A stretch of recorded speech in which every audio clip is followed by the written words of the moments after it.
Alhamdulillah kembali di Kalam Hati. Insya Allah sampai ke hati. Kita masih di Masjid Jami Wihdatul Ummah Limo Depok. Dan tadi sebelum kita ke segmen iklan itu kita akan, tadi saya tanya masih ada yang mau bertanya nggak Bu? Siapa yang mau bertanya? Waduh Ustadz, masih di 1000 pertanyaan nih Ustadz. Tapi karena waktunya kita satu dulu ya Ibu, silakan boleh langsung bertanya ke Ustazah Syifa. Assalamualaikum warahmatullahi wabarakatuh. Waalaikumsalam warahmatullahi wabarakatuh. Saya Eni dari Rumil Al-Hilya Depok. Izin bertanya kepada Ustazah Syifa, bagaimana Ustazah kita memberikan makan kepada anak kita untuk memenuhi kebutuhan gizinya dia, tapi dari harta yang haram. Gimana hukumnya Ustazah? Terima kasih. Assalamualaikum warahmatullahi wabarakatuh. Waalaikumsalam warahmatullahi wabarakatuh. Baik, bismillahirrahmanirrahim. Memberikan anak yang bergizi tapi dari yang haram. Tadi sudah kita bahas di awal bagaimana halalan thayyiban. Saya mau tanya sama ibu-ibu. Ibu, tempe halal apa haram? Bergizi apa enggak? Daging halal enggak? Sama-sama halal kan ya? Tapi kadang kalau anak kita nggak makan daging, dia cuma makan tempe, dibilangnya kurang gizi. Padahal orang dulu makan tempe tapi pinter-pinter juga. Betul ya? Jadi bergizi itu bukan seberapa mahal makanan itu kita beli. Sekarang kita ngajak anak-anak kita makan di tempat yang lagi viral. Oh lagi viral nih ya, all you can eat, semua bisa dimakan. Daging yang mahal-mahal, daging dari impor luar negeri dan lain sebagainya. Tapi tidak halal. Cuman sekedar bergizi, maka konsepnya harus tadi dua-duanya halalan thayyiban. Sebab yang haram itu ada dua jenis. Satu zatnya, yang tadi bangke, daging babi dan lain sebagainya itu haram zatnya, rupanya. Tapi ada yang kedua haram sumbernya. Biarpun dia tempe, tapi kalau hasil dapat tempenya dari nyolong, ibu-ibu belanja, tempenya dimasukin ke dalam gamis gitu. Haram atau halal? Pernah ada video viral orang ya masukin ayam Mas Dude ke dalam jilbabnya. Itu gara-gara pengen ngasih makan ayam mungkin sama anaknya. Halal apa haram? Kenapa haram? Karena sumbernya dari yang tidak baik, mengambil hak orang lain tanpa membelinya. Maka itu kita lihat kenapa nggak perlu yang bergizi. Karena semua bisa jadi bergizi, yang penting tadi dimasaknya dengan doa. Dibuatnya dengan cinta, sumbernya dari yang halal. Sebab anak yang dikasih makan haram ini cenderung akan lebih sulit mendapat nasihat.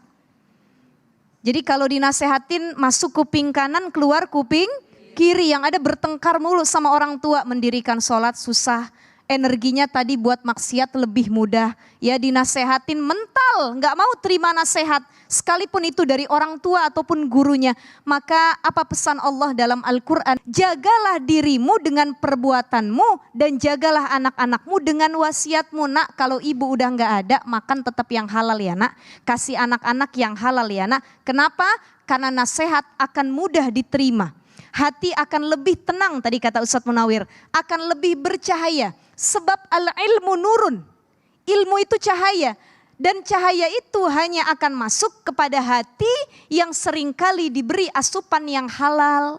Diri yang seringkali dinafkahi dengan yang halal. Kita pengen anak kita jadi orang berilmu. Bukan cuma berilmu selama di dunia, tapi juga akhiratnya. Faham dia agamanya, bukan sekedar banyak gajinya di dunia, tapi bagaimana akhiratnya bisa dia genggam juga. Ini pentingnya memberi makanan yang halal, bukan cuman bergizi. Gitu ya. Masya Allah, terima kasih Ustazah Syifa. Jadi bergizi nggak selalu harus mahal.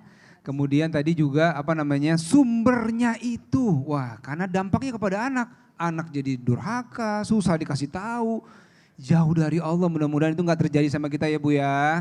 Amin ya Rabbal Alamin. Ustadz Munawir kasih tambahan sedikit boleh Ustadz? Jawaban sebetulnya sudah cukup ya Bu ya. Saya cuma nambahin lagi sedikit tapi sekecrit ya. You know kecerit? Mohon maaf, setan itu kalau mengganggu kepada kita itu luar biasa pinternya. Sampai Rasulullah mengatakan begini, asyaitonu tajri minad dam. Setan itu mengganggu kita dari mulai saripati darah kita. Yang kita dapatnya tadi hasil korupsi, jangan sampai disalahin anaknya karena orang tuanya memberi asupan kepada anaknya Ini mau jawab kencang takut salah atau bagaimana? Ya Allah. Lah dari apa dasar kalimatnya pertama, kalau dari rizki yang haram itu sudah jelas mayoritas semuanya seluruh Indonesia itu sudah tahu semuanya bahwa itu yang tidak boleh menurut agama bakal menjadikan laknat buat kita semuanya. Makanya hati-hati, jangan cuman pinter bikin anak tapi nggak bisa ngerumatin anak. Ya. Masya Allah, itu hasilnya. Pokoknya in ahsantum li'an fusikum. Pokoknya kalau baik pasti bakalan balasannya juga baik. Insya Allah mudah-mudahan ini tambahan saja. Yang banyakan sama Ustazah Syifa tadi ya. Mudah-mudahan Ustazah Syifa sebagai obat buat kita semuanya. Amin ya robbal. Itu seperti itu Ustaz. Masya Allah, terima kasih Ustadz. Bu, dapat ilmu banyak ya hari ini kita ya. Semoga bermanfaat semua dari mulai segmen awal sampai akhir tadi masalah halal, harus toyib juga, baik dan sebagainya, tidak berlebihan. Terus ada belanja online juga hati-hati, lihat akad-akadnya seperti apa sesuai dengan syariat Islam itu yang terbaik. Dan yang terakhir tadi adalah makanan, sumbernya harus yang halal. Insya Allah.